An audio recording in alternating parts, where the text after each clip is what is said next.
تعرفون شنو أصعب شي؟ من تشوف إنسان تحبه ويهمك متصل، بس ما تقدر تحكيها ولا تقدر تسلم عليه لأن ببساطة متزعلين.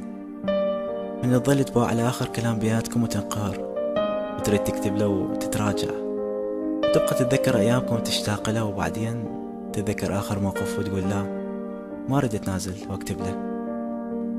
لو تبقى تراقب بروفايله وتشوف منشورات حزينة يجي بالك قصدك بيها، أو منشورات تدل على الفرح وتقول هو ينشر حتى يقهرني، أو يريد يبين هو ما مهتم.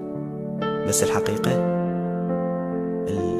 اللي ما تقدر تعترف بيها لنفسك، أو ما تريد تصدقها وتبعدها من بالك إنه هو فعلا ما مهتم، ولا دا يفكر بيك ولا دا تجي بباله أصلا.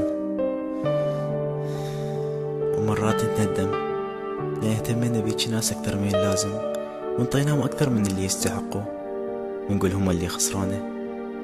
ومرات نقول لا مو قصدهم، احنا فعلا كنا غلطانين، احنا اللي أذيناهم، احنا اللي جرحناهم وهم تحملونا هواية، ونحاول نبرر لهم أفعالهم ونطلع لهم ألف عذر، وبعدين نتأكد إنه احنا فعلا غلطنا، بس غلطنا من طيناهم اهتمام أكثر ما نطونه، وننقهر مو عليهم بس على نفسنا لما وصلنا هالمرحلة، ونقول يا ريت عرفنا قيمتهم من زمان.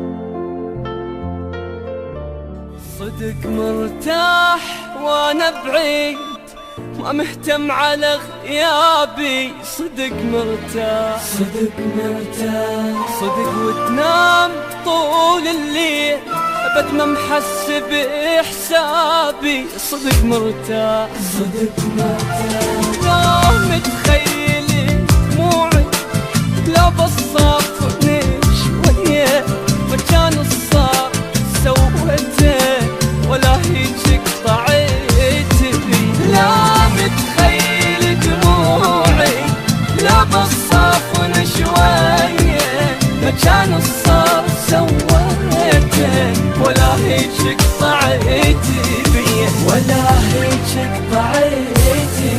ولك ماكو درج بالعين، خاطر يرجع لها الطاح، خاطر يرجع